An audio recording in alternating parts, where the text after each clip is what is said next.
Welcome, everybody, to the Magical Mystery School, and thank you so much for coming back and likes and subscribe. And this is where we look at the astrological energy for the week and see what's happening. So, this week, what we're going to be talking about, we've got a new moon at 28 degrees Scorpio, and of course, the new moon is with the moon and the sun conjunct. And then we'll be talking about how retrograde Mercury, literally like about an hour and a half after that new moon, is going to hit the sun and going backwards, and they're going to be swapping places. So, a lot of action going around this new moon. So, circle that day on your calendar, that's for sure. That's going to be on November 19th. Um, and the other biggie that we're going to be talking about is Uranus down here. That's retrograde in Taurus. It's gone back into Taurus, but it's going to perfect its sextile to Neptune in Pisces. So we'll talk about that one too in quite a bit of detail. But first off, let's talk about what happened last week before this. Hopefully, I'll get this published on Friday as usual. But Mercury went retrograde on November 9th. That was on Sunday. And we were getting all sorts of information coming out about the government shutdown and would the Dems, they needed 8 Dems to go over and vote with the Republicans. So that was really starting to heat up. And then on November 11th, Jupiter stationed retrograde in Cancer right on the USA's moon. And sure enough, that did come to pass. Now, a lot of people. Oh, and I should also say with Mercury retrograde, the airport situation was really, really starting to heat up again. Talking about delaying flights and canceling flights and such. And just remember, Mercury went retrograde in Sagittarius. That's ruled by Jupiter, so that there's a lot of the same energy. This one too going retrograde. And what does Sag rule? Long distance trips, especially airplanes and stuff. Now it's opposite Gemini. Gemini is short-term trips, like around town and commuting to work and that kind of stuff. This is really going long distance. So you can see how that energy was really working out really obviously. And the Jupiter was on the USA's moon. So we had to get things sorted out, right? So there was quite a bit of, rabble rising among the Dems that they thought they were caving and that kind of thing. And very possibly so. I must admit I had a little bit of those feelings myself. But being an astrologer, I knew Mercury's retrograde. So let's wait. Let's let the information totally come out. We only might be hearing part of the story. So we'll see how it does unfold here over the next few weeks. Was it a good idea or not? Then on November 12th, and that's the day I'm actually doing this recording, Mercury in Sagittarius conjunct Mars in Sagittarius. Okay, so what has started coming out loud and clear? A bunch of Epstein stuff. They actually even came out with an email that's got Epstein and Maxwell back and forth talking about the orange one and how much time he's spending at Epstein's house with one of the girls. So anyway, you just take it from there. All right. Let's see. So we'll see how these things do work out in the long term with this Mercury retrograde. Now, let's talk about the new moon at 28 degrees Scorpio on November 19th at 10:47 p.m. Pacific Standard Time. And of course, that's that's kind of right before midnight. So a lot of you will be feeling this new moon in the early morning hours of the 20th.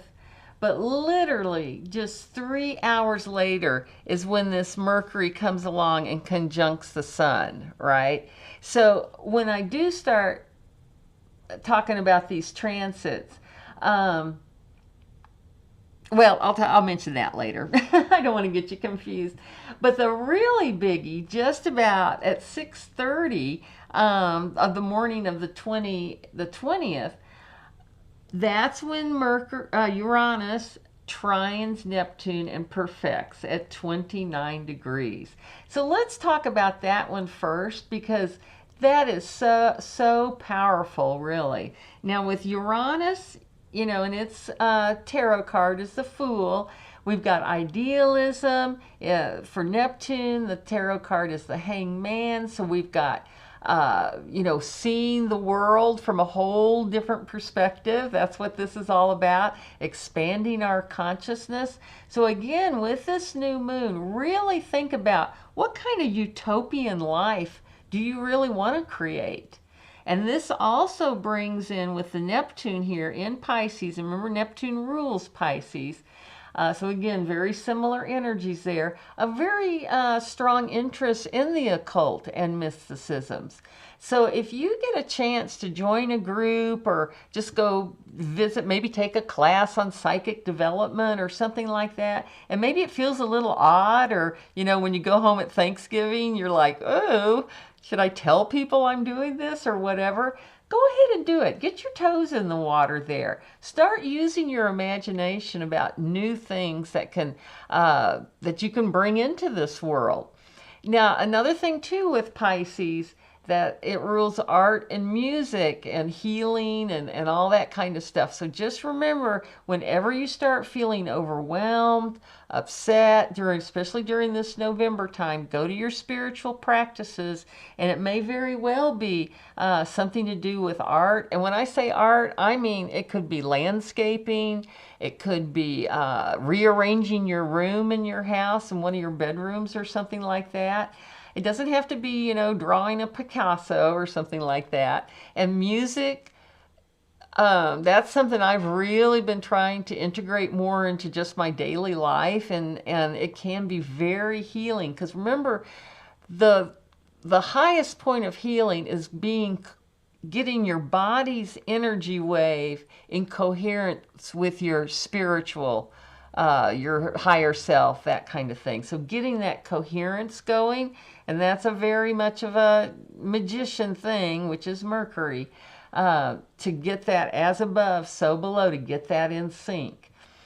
Now remember too, at this time, I talked about this last week, but we do have this Pluto trine Uranus too, is sort of just going on in the background, right? Well, that's kind of what this Uranus sextiling Neptune is talking about, is telling us too, that this is going on in the background. Now, a sextile is 60 degrees, so we've got 30, 60.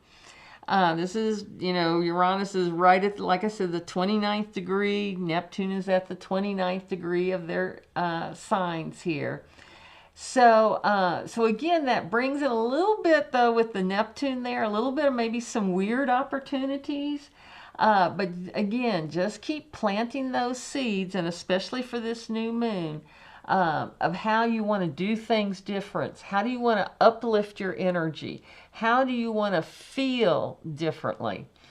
Now, we do have Saturn up here, and it's just at 25 degrees Pisces, not that far away, really, but it is giving us an anchor, and it's giving us a container for all this water, mutable water here that just, is kind of sloshing all over the place. So I actually like having Saturn here, but Saturn can also give us a feeling of being stuck in the past. So again, like we were talking about last week, this whole month may be a month of, 2 steps forward, 3 steps back, 1 step forward, 2 steps back, 4 steps forward, 1 step back. We're just going to be going back and forth quite a bit this month of November. And with both of these planets being at the 29th degree of their respective signs, and with Neptune being at the 29th degree of the whole zodiac, because that's Aries is the primordial 0 degrees, we may feel like we can't make any changes. Again, we're getting a repetition of that feeling stuck, that we're, we can't quite go forward. And that might be that feeling with the 8 Dems that sided with the Republican. It's like, oh, the Dems are caving again, maybe one of those kinds of things. But do remember with this Uranus here, Uranus rules all that good technology, AI. Can we augment reality with Neptune here? With the, putting the glasses on and being in a whole totally different place or something like that. It could be as interesting as that too. Okay. Now again, with Neptune and Uranus, let's just, the real basic, my light's changing here, but I guess that's okay. I guess the clouds are moving in or moving out. Just remember Neptune in Pisces, there could be some flooding, some water events. So, keep that in mind. Uranus in Taurus, and Taurus is fixed Earth. So that's the earthiest of all the Earth signs. Could maybe, and Uranus is expect the unexpected. Let's shake things up. So there could be some earthquakes, that sort of thing, and even winds as we leap off this cliff and feel the breeze going over our face. Now, with Neptune at 29 degrees, remember whenever any planet is at 29 degrees, so look in your chart, it can tend to express the shadow side of that sign. Okay, so like for Libra, maybe the shadow side of this is always getting involved with the wrong person. Libra is our sign of relationships, of marriage, that type of thing, making a contract with someone. Well, with Pisces, the expression we use, and I do apologize to any of my Pisces out there, but poor, pitiful Pisces. So sometimes they can get pretty down on themselves and get into that victimhood. So get prepared. This may be coming out too in a big way this month too, and with this sextile here. But just remember, Neptune will be going back into Aries for good, forever. Remember, this is all going to be, here's our wobble chart. Neptune goes direct December 10th at 29:23 Pisces. And then it goes into Aries January 27th. And that could be the end of so much of this victimhood that we're hearing about all the time. All these sad people. Anyway, but the plus side of this is possibly when Neptune goes into Aries that we'll have real, honest compassion.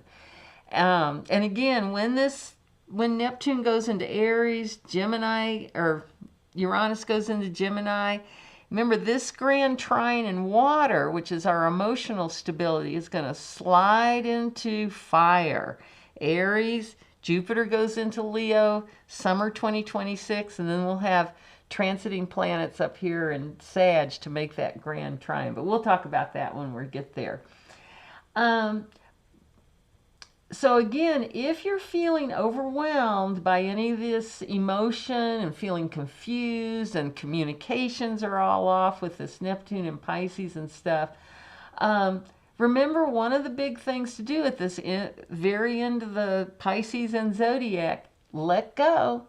Let go. It can be, you could be letting go of not only just stuff in your closet or garage, but the way you think. And probably the most important thing is the way you think about yourself. Are you always like, oh gosh, I could have done that better. I could, ooh, if I only thought this and that. Just stop that. Start thinking about, I'm doing the best I can. I did the best I can in this situation. Maybe you could have done better, but don't even think about that. Think about think about yourself in terms of positive, in positive ways. Okay. Now, let's see. So again, I heard this, what's her name? Oh gosh. Heather Insworth, I believe. She had gone back to 4,361 BC, 6,000 years ago. And she did finally find Neptune and Saturn conjuncting at 0 Aries, which it will do officially on February 20th in 2026. But that conjunction did not have Pluto sextiling it. It did not have Uranus sextiling it. So we really are at a real tipping point of our new consciousness, consciousness shift, basically. I'm kind of relating it kind of to that. Have you heard of that 100th monkey theory? I don't know if it's a theory or a fact, but there were these scientists and they were observing these monkeys out in the wild. And one of these monkeys, and I'm paraphrasing this, but kind of came up with a tool for eating or something like that. And he taught everybody in his little family group, and then everybody in the tribe found out about it. And then what happened one day, and this is what they call the 100th monkey, is like every monkey in this whole region, like thousands of monkeys, knew how to use this tool. So it's like, even if you're feeling out there, way out there by yourself, and you're like, oh, I'm doing this meditation for what? Everybody around me is not into this. I'm just being silly and all that kind of stuff. Just remember, if you keep your spiritual intentions up, you keep faithful to your meditations, keep trying to change your own consciousness, maybe that will kick off that 100th monkey, and all of a sudden, and I'm hoping next spring, summer for sure, that we're going to have a real shift for a lot of people, a real waking up. Okay. All right, so I think that's probably enough about the Uranus Neptune that's going on here. Let's switch back and talk a little bit more specifically, and there's my bells, I apologize, at this 28 degrees of Scorpio, and we'll discuss this crossing point a little bit more in detail. Just remember that every aspect that the sun and the moon make going to this new moon on the 19th, the Mercury's going to make those same aspects, but move after the new moon. And the same thing, all the aspects Mercury's making before the new moon, the sun and the moon are going to make after the new moon, okay? Because they're going over the same territory, just one's going that direction and one's going this direction. So coming up to this on November 16th and 17th, this is where we're going to have the sun trine Jupiter, then trine Saturn on the 16th and 17th, making this beautiful grand trine here in water. Then on the 22nd, in the early morning hours, is when it will actually conjunct. And then Mercury on the 17th is going to be sextiling Pluto, because remember, Pluto's right at like 1.5 degrees of Aquarius. So when Mercury, just before it goes into Scorpio on the 18th, is going to set up a nice sextile here. And remember, our sextiles are always complementary elements. So air, Uranus is fixed air, Sag is mutable fire, so air and fire. That creates the sextile there. And then on the 18th is when Mercury will go back into Scorpio. And then on the 19th, this is going to be the morning before the new moon, is when when Mercury is going to oppose Uranus, which is down here at like 0 degrees Gemini. So what happens when we get this opposition going with a grand trine like this? And I'm going to take this, that's for our trine for Pluto to Uranus. We get an opposition. And what happens with that opposition? We get a kite. So again, you guys might be thinking, oh, well, these kites, they're happening all the time. What's the big deal? They don't happen all the time. It's because we have all this sextile energy. It's crazy. Creating this kite. So we've talked about a kite before in the past, but whoa. But basically what it's giving us with this opposition is a lot of times with a grand trine like this, we can just go around and around and around and stay in our nice little secure comfort, emotional comfort zone, since this is a water grand trine. But with this axis here, and especially Mercury to Uranus, I mean, this is pretty exciting, that's for sure. I mean, Mercury and Uranus, Uranus is the higher octave of Mercury, so very similar energies, but they really want to dig deep for the truth. And with this new moon at 28 degrees, we've got, you know, again, another, remember how I said we kind of want to hear the same thing 2 or 3 times to really say, okay, this is what's going on. The new moon here too wants the secrets to come out, wants clarity, wants truth. And remember in Scorpio, it's going to be sex, death, and other people's money. So when I think sex, I always think about the Epstein stuff. And boy, with that Mars conjuncting Mercury and Sag today, and with this Epstein emails coming out, yep. And truth and some stuff's coming out too about what a nice, I guess the warden of the prison actually brings Ghislaine Maxwell her meals. Okay, whatever. All right. But anyway, just remember, Sag represents kind of the judges, the court systems, the Supreme Court, law and order, wants the truth. Libra is more like attorneys arguing the case, that kind of thing. So it's a little bit, you know, they're both similar, but they both have different slants on that. So, so we are getting some real truths coming out for sure. Now, also, when I think death, I always think of that as medical. So I'm keeping my, and then remember in all of these, in tarot as well as in astrology, when we talk about death, in the same time we're talking rebirth too. That this is just a death of a certain cycle or a way of thinking or something like that.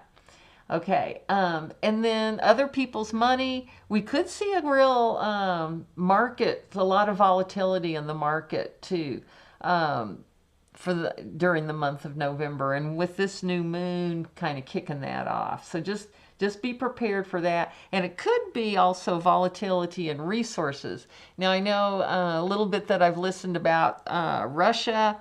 They're I mean, here, what's their hugest export? Oil for gasoline, right? And they're actually having to restrict gasoline in the country because Ukraine has blown up so many of their refineries and stuff. So anyway, so there could be some resource issues too. So just with any new moon, just remember to set your intentions and go big this time, and really let those intentions focus around your emotions. So keep thinking about how you're going to feel about what you're intending, and how good it's going to feel, and how relieved you'll feel. You know, just think about it in terms of that sort of thing, instead of exactly, you know, I'm going to be making this much money. Make it so, you know, I'm going to have enough money, I'm going to be able to buy a house. Oh my God, that's going to be fabulous. So think about it in those terms.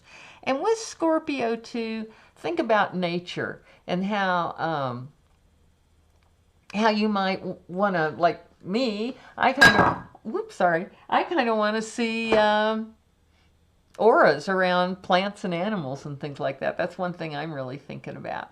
So anyway, and again with this Mercury opposing Uranus, it's brilliant energy. These are, wherever you've got Mercury or Uranus is probably where you're the smartest you can be, and you know, whatever area, whatever house that happens to be.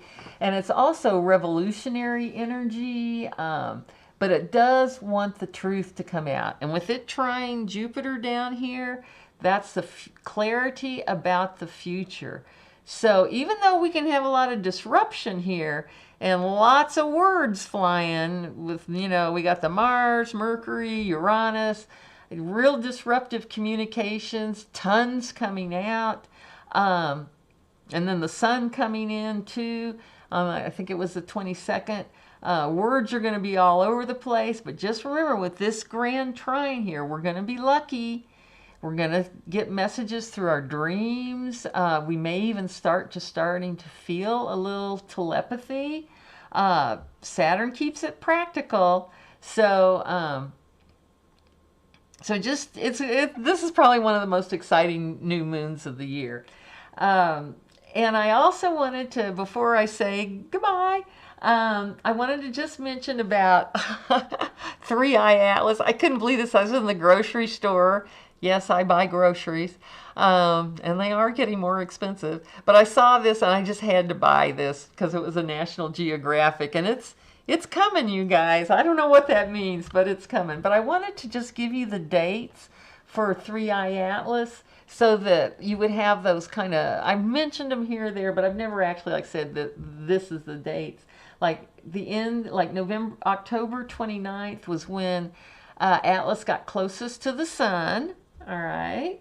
On November 3rd, that was right before our elections. It was closest to Venus, so that should have brought goodwill, happiness, things like that into our feelings. The end of November is when Atlas is going to come out from behind the sun. Right now, you know, don't look at the sun, but where the sun is basically where Atlas is, but I think it's going to be behind the sun. Don't quote me on that. That's me thinking. But that'll be the, you know, end of November that the scientists, the astronomers are going to be able to see it with their telescopes again. Then now this one, December 19th, is when Atlas is going to be closest to the Earth. And isn't that crazy that the solstice is on the 21st? So, I mean, basically the same time. And then the other, now this is super crazy, the next new moon at 28 degrees Sag is on the 19th. So, just saying, we'll talk about more of that when we get there. And then finally, March 16th is when Atlas is going to be closest to Jupiter. And that's this, you know, March 16th is right around our equinox, so we'll see what happens there. And then Atlas is going to leave our solar system summer of 2026. So anyway, I just wanted to give you those dates so that you would, you know, you could put them on your calendar or whatever. And so that's all we've got for this week. But do enjoy this new moon. It's a biggie. It's exciting. Let your mind be fluid, okay? Let yourself think whatever seems appropriate. You can always step back. You've got Mercury, it's Mercury retrograde. You can rethink these things, but just keep trying new things. Okay, so next week, we've got Venus coming up here. Remember, she's kind of bringing up the rear here, but she's going to be coming up and conjuncting Mercury and hooking into this kite. And then the big biggie, I can't believe I'm talking already about Thanksgiving. On November 27th, Saturn goes direct, or the 28th, I can't remember. Let's see, where is it? There, Saturn goes direct November 28th. It's probably right around midnight at 25 degrees Pisces. So if you've got anything at 25 degrees, check it out, and we'll talk about that more next week. All right, everybody. Thank you so much. And I hope you enjoyed it. And please give me comments, or if you've got questions or anything like that, put that in the comments. And hopefully we'll see you next week. Bye.